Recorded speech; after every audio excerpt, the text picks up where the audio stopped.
ఆయన పైనుంచి వెళ్ళిపోతుంటే కింద నుంచి చూసింది ఆవిడ. ప్రమానంతు తం దృష్ట్వా సింహికా నామ రాక్షసి మనసా చింతయామాస ప్రవృద్ధా కామరూపిణి. ఆవిడ కామరూపిణి, సముద్రంలో ఉంది. పైనుంచి స్వామి హనుమ వెళ్ళిపోతున్నారు. ఆవిడికి నీడ పట్టి లాగేసేటటువంటి శక్తి ఉంది.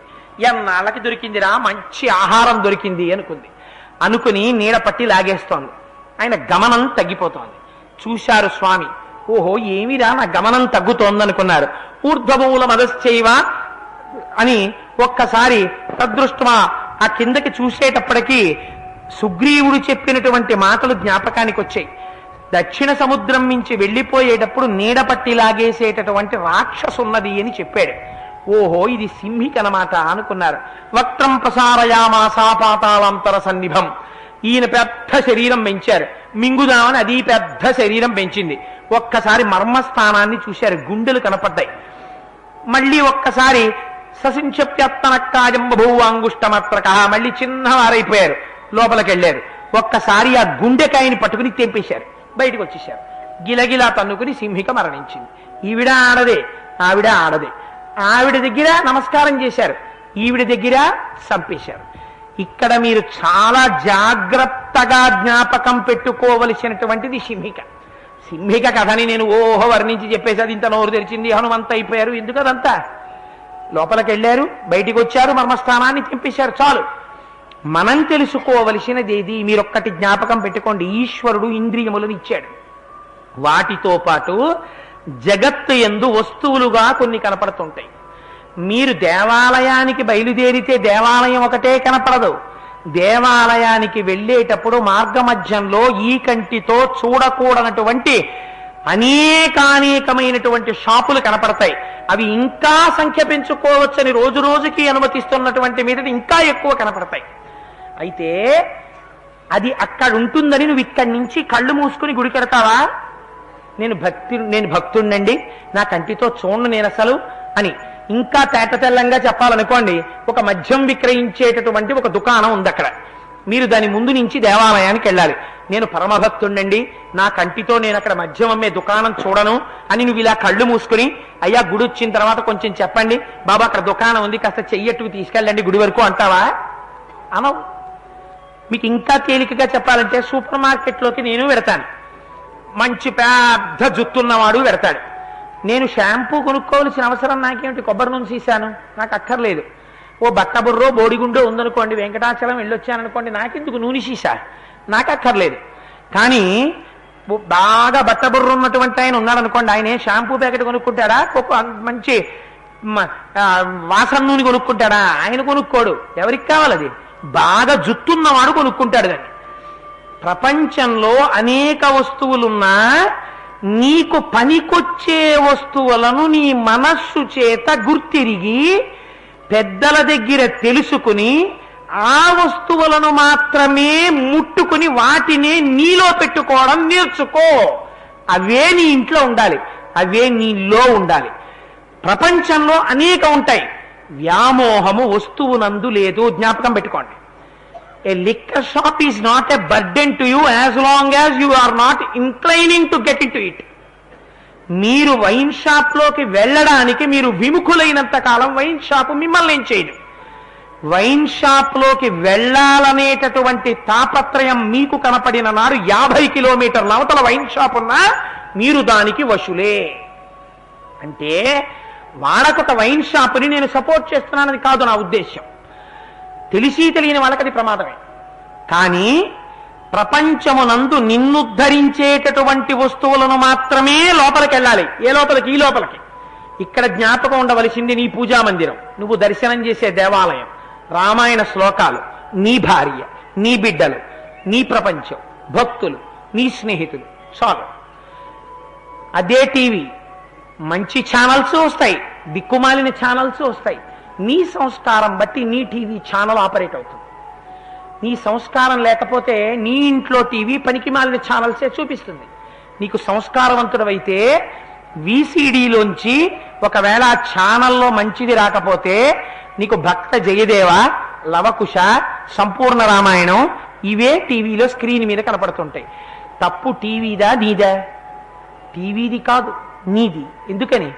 దేన్ని చూడాలి దేన్ని చూడకూడదు నువ్వు నిగ్రహాన్ని కోల్పోయావు. ఇంద్రియాలు ఇచ్చి పరమాత్మ తప్పు కాదు. మరి మాకు భగవంతుడు ఎందుకు ఇచ్చాడండి? మేము ఎందుకు చూడకూడదండి? నీకు బుద్ధి ఇచ్చాడు. యుక్తాయుక్త విచక్షణ చేసి దేన్ని పొందాలో దాన్ని పొంది దేన్ని లోపలికి రానివ్వకూడదో దాన్ని రాకుండా చూసుకోవడం సింహికా భంజనం. మహానుభావుడు దయానంద సరస్వతి మహారాజ్ డైలాగ్స్ విత్ దయానంద సరస్వతి అని ఆయన్ని ఫారిన్ లో ఇంటర్వ్యూ చేశారు. ఇంటర్వ్యూ చేసినప్పుడు నిజంగా మనస్సు గురించి ఇంద్రియాల గురించి ఆయన మాట్లాడారు. అందుచేత కదా ఆయన దయానంద సరస్వతి అయ్యారు అనిపిస్తుంది. ఎంత అందంగా మాట్లాడతారో మహానుభావుడు. అందుచేత నువ్వు ఒక వస్తువుని ముట్టుకునేటప్పుడు ఒక వస్తువుని చూసేటప్పుడు you sit on judgement table. నువ్వు జడ్జిమెంట్ కూర్చోవు. నేను పాపమును కొనుక్కుంటున్నానా పుణ్యమును కొనుక్కుంటున్నానా? ఇది చూడడం చేత పాపాన్ని చేస్తున్నానా పుణ్యాన్ని చేస్తున్నానా? ఇది వినడం చేత నేను పాపమును పొందుతున్నానా పుణ్యాన్ని పొందుతున్నానా? నువ్వు మనిషివైతే మానవుడిగా బ్రతకాలనుకుంటే వాల్మీకి మహర్షి ఉన్నటువంటి రామాయణం ప్రకటింపబడినటువంటి దేశంలో పుట్టినవాడనన్న పవిత్రత నీ లోపల ఉంటే కొన్ని వస్తువులను నువ్వు చూడకూడదు, కొన్ని వస్తువులను నువ్వు ముట్టకూడదు. ఇంద్రియములకు సహజం కనుక చూడడం దాని ధర్మం కనుక అగ్నిహోత్రం వెళ్ళిపోతున్నప్పుడు చీపురు కట్టని కాల్చేస్తుంది, చాటని కాల్చేస్తుంది, అడ్డొచ్చిన భగవద్గీత పుస్తకాన్ని కాల్చేస్తుంది. కాల్చడం దాని ధర్మం. నువ్వు వెళ్ళిపోతున్నప్పుడు నీ కన్ను అనేక వాటి మీద పడుతుంది. ఎన్నిటి మీద పడినా నీ లోపల మాత్రం కదలిక రాకూడదు. చూడకూడంది చూశానని నువ్వు ఎన్నడూ ఉద్రేకపడకూడదు. లక్ష్మణమూర్తి తారని చూడలా? ఉదాసీనుడుగా నిలబడిన లక్ష్మణుడిలా నిలబడగలగడం సింహికా భంజనం. అలా నిలబడగలిగితే సింహికని భంజించినట్టు, హనుమ స్థాయిని పొందినట్టు. అందుకని ఈ 4 మనకి జీవితంలో ఉపాసన మార్గాన్ని నేర్పుతాయి. అవే ధృతి, దృష్టి, మతి, దాక్ష్యము. ఈ 4టిని సాధించిన వారై మహానుభావుడు 100 యోజనముల సముద్రాన్ని దాటి ఆ దక్షిణ దిక్కునున్న తీరం మీద దిగారు. తతస్సలంబస్య గిరే సమృద్ధే విచిత్రకూటే నిపపాతకూటే. లంబగిరి అనేటటువంటి గిరి మీద దిగారు. అక్కడ ఆయన పైనుంచి వెళ్ళిపోతుంటే కింద నుంచి చూసింది ఆవిడ. ప్లవమానంతు తం దృష్ట్వా సింహికా నామ రాక్షసి మనసా చింతయామాస ప్రవృద్ధ కామరూపిణి. ఆవిడ కామరూపిణి సముద్రంలో ఉంది. పైనుంచి స్వామి హనుమ వెళ్ళిపోతున్నారు. ఆవిడికి నీడ పట్టి లాగేసేటటువంటి శక్తి ఉంది. ఎన్నాళ్ళకి దొరికిందిరా, మంచి ఆహారం దొరికింది అనుకుని నీడ పట్టి లాగేస్తోంది. ఆయన గమనం తగ్గిపోతోంది. చూశారు స్వామి, ఓహో ఏమిరా నా గమనం తగ్గుతోందనుకున్నారు. ఊర్ధ్వమూల మదశ్చైవ అని ఒక్కసారి తదృష్ట్వా ఆ కిందకి చూసేటప్పటికీ సుగ్రీవుడు చెప్పినటువంటి మాటలు జ్ఞాపకానికి వచ్చాయి. దక్షిణ సముద్రం నుంచి వెళ్ళిపోయేటప్పుడు నీడ పట్టి లాగేసేటటువంటి రాక్షసున్నది అని చెప్పాడు. ఓహో ఇది సింహికనమాట అనుకున్నారు. వక్త్రం ప్రసారయామాసా పాతాళాంతర సన్నిభం. ఈయన పెద్ద శరీరం పెంచారు, మింగుదామని అది పెద్ద శరీరం పెంచింది. ఒక్కసారి మర్మస్థానాన్ని చూశారు, గుండెలు కనపడ్డాయి. మళ్ళీ ఒక్కసారి ససించప్యత్తనక్కాజం బభూవాంగుష్టమత్రక. మళ్ళీ చిన్నవారైపోయారు, లోపలికి వెళ్ళారు. ఒక్కసారి ఆ గుండెకాయని పట్టుకుని తెంపేశారు, బయటకు వచ్చేశారు. గిలగిలా తన్నుకుని సింహిక మరణించింది. ఈవిడ ఆడదే, ఆవిడ ఆడదే. ఆవిడ దగ్గర నమస్కారం చేశారు, ఈవిడ దగ్గర చంపేశారు. ఇక్కడ మీరు చాలా జాగ్రత్తగా జ్ఞాపకం పెట్టుకోవలసినటువంటిది సింహిక. సింహిక కథని నేను ఓహో వర్ణించి చెప్పేసి అది ఇంత నోరు తెరిచింది, హనుమంత అయిపోయారు. ఎందుకు అదంతా? లోపలికి వెళ్ళారు, బయటికి వచ్చారు, మర్మస్థానాన్ని తెంపేశారు, చాలు. మనం తెలుసుకోవలసినది ఏది? మీరొక్కటి జ్ఞాపకం పెట్టుకోండి. ఈశ్వరుడు ఇంద్రియములను ఇచ్చాడు. వాటితో పాటు జగత్తు యందు వస్తువులుగా కొన్ని కనపడుతుంటాయి. మీరు దేవాలయానికి బయలుదేరితే దేవాలయం ఒకటే కనపడదు.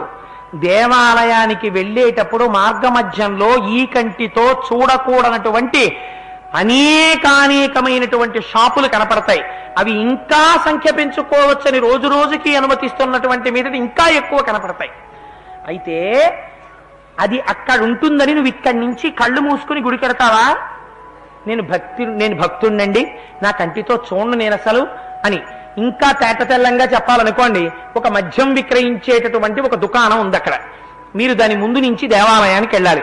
నేను పరమభక్తుండండి, నా కంటితో నేను అక్కడ మద్యం అమ్మే దుకాణం చూడను అని నువ్వు ఇలా కళ్ళు మూసుకుని, అయ్యా గుడి వచ్చిన తర్వాత కొంచెం చెప్పండి బాబా అక్కడ దుకాణం ఉంది కాస్త చెయ్యట్టుకు తీసుకెళ్ళండి గుడి వరకు అంటావా?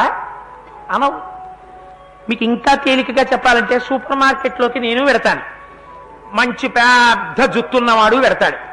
నేను షాంపూ కొనుక్కోవాల్సిన అవసరం నాకేమిటి? కొబ్బరి నూనె సీసాను నాకు అక్కర్లేదు. ఓ బట్టబుర్రో బోడిగుండో ఉందనుకోండి, వెంకటాచలం వెళ్ళొచ్చాననుకోండి, నాకెందుకు నూనె సీసా? నాకు అక్కర్లేదు. కానీ బాగా బట్టబుర్ర ఉన్నటువంటి ఆయన ఉన్నాడనుకోండి, ఆయన షాంపూ ప్యాకెట్ కొనుక్కుంటాడా? మంచి వాసన నూనె కొనుక్కుంటాడా? ఆయన కొనుక్కోడు. ఎవరికి కావాలి? అది బాగా జుత్తున్నవాడు కొనుక్కుంటాడు. దాన్ని ప్రపంచంలో అనేక వస్తువులున్నా నీకు పనికొచ్చే వస్తువులను నీ మనస్సు చేత గుర్తిరిగి పెద్దల దగ్గర తెలుసుకుని ఆ వస్తువులను మాత్రమే ముట్టుకుని వాటినే నీలో పెట్టుకోవడం నేర్చుకో. అవే నీ ఇంట్లో ఉండాలి, అవే నీలో ఉండాలి. ప్రపంచంలో అనేక ఉంటాయి, వ్యామోహము వస్తువునందు లేదు. జ్ఞాపకం పెట్టుకోండి. A liquor shop is not a burden to you as long as you are not inclining to get into it. మీరు వైన్ షాప్ లోకి వెళ్ళడానికి మీరు విముఖులైనంత కాలం వైన్ షాప్ మిమ్మల్ని ఏం చేయదు.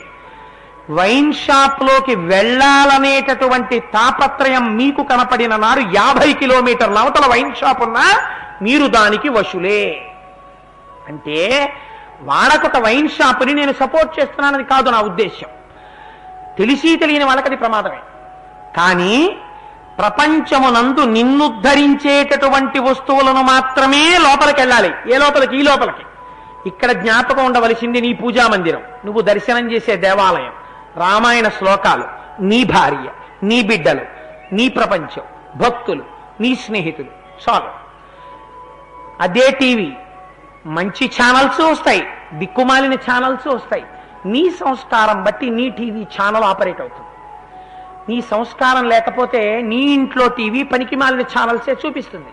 నీకు సంస్కారవంతుడవైతే వీసీడీలోంచి ఒకవేళ ఆ ఛానల్లో మంచిది రాకపోతే నీకు భక్త జయదేవ, లవకుశ, సంపూర్ణ రామాయణం ఇవే టీవీలో స్క్రీన్ మీద కనపడుతుంటాయి. తప్పు టీవీదా నీదా? టీవీది కాదు, నీది. ఎందుకని? దేన్ని చూడాలి దేన్ని చూడకూడదు నువ్వు నిగ్రహాన్ని కోల్పోయావు. ఇంద్రియాలు ఇచ్చి పరమాత్మ తప్పు కాదు. మరి మాకు భగవంతుడు ఎందుకు ఇచ్చాడండి? మేము ఎందుకు చూడకూడదండి? నీకు బుద్ధి ఇచ్చాడు. యుక్తాయుక్త విచక్షణ చేసి దేన్ని పొందాలో దాన్ని పొంది దేన్ని లోపలికి రానివ్వకూడదో దాన్ని రాకుండా చూసుకోవడం సింహికా భంజనం. మహానుభావుడు దయానంద సరస్వతి మహారాజు డైలాగ్స్ విత్ దయానంద సరస్వతి అని ఆయన్ని ఫారిన్ లో ఇంటర్వ్యూ చేశారు. ఇంటర్వ్యూ చేసినప్పుడు నిజంగా మనస్సు గురించి ఇంద్రియాల గురించి ఆయన మాట్లాడారు. అందుచేత కదా ఆయన దయానంద సరస్వతి అయ్యారు అనిపిస్తుంది. ఎంత అందంగా మాట్లాడతారో మహానుభావుడు. అందుచేత నువ్వు ఒక వస్తువుని ముట్టుకునేటప్పుడు, ఒక వస్తువుని చూసేటప్పుడు you sit on judgement table. నువ్వు జడ్జిమెంట్ కూర్చో. నేను పాపమును కొనుక్కుంటున్నానా, పుణ్యమును కొనుక్కుంటున్నానా? ఇది చూడడం చేత పాపాన్ని చేస్తున్నానా, పుణ్యాన్ని చేస్తున్నానా? ఇది వినడం చేత నేను పాపమును పొందుతున్నానా, పుణ్యాన్ని పొందుతున్నానా? నువ్వు మనిషివైతే మానవుడిగా బ్రతకాలనుకుంటే వాల్మీకి మహర్షి ఉన్నటువంటి రామాయణం ప్రకటింపబడినటువంటి దేశంలో పుట్టినవాడనన్న పవిత్రత నీ లోపల ఉంటే కొన్ని వస్తువులను నువ్వు చూడకూడదు, కొన్ని వస్తువులను నువ్వు ముట్టకూడదు. ఇంద్రియములకు సహజం కనుక, చూడడం దాని ధర్మం కనుక, అగ్నిహోత్రం వెళ్ళిపోతున్నప్పుడు చీపురు కట్టని కాల్చేస్తుంది, చాటని కాల్చేస్తుంది, అడ్డొచ్చిన భగవద్గీత పుస్తకాన్ని కాల్చేస్తుంది. కాల్చడం దాని ధర్మం. నువ్వు వెళ్ళిపోతున్నప్పుడు నీ కన్ను అనేక వాటి మీద పడుతుంది. ఎన్నిటి మీద పడినా నీ లోపల మాత్రం కదలిక రాకూడదు. చూడకూడంది చూశానని నువ్వు ఎన్నడూ ఉద్రేకపడకూడదు. లక్ష్మణమూర్తి తారని చూడలా? ఉదాసీనుడుగా నిలబడిన లక్ష్మణుడిలా నిలబడగలగడం సింహికా భంజనం. అలా నిలబడగలిగితే సింహికని భంజించినట్టు, హనుమ స్థాయిని పొందినట్టు. అందుకని ఈ 4 మనకి జీవితంలో ఉపాసన మార్గాన్ని నేర్పుతాయి. అవే ధృతి, దృష్టి, మతి, దాక్ష్యము. ఈ 4టిని సాధించిన వారై మహానుభావుడు 100 యోజనముల సముద్రాన్ని దాటి ఆ దక్షిణ దిక్కునున్న తీరం మీద దిగారు. తతస్సలంబస్య గిరే సమృద్ధే విచిత్రకూటే నిపపాతకూటే. లంబగిరి అనేటటువంటి గిరి మీద దిగారు అక్కడ.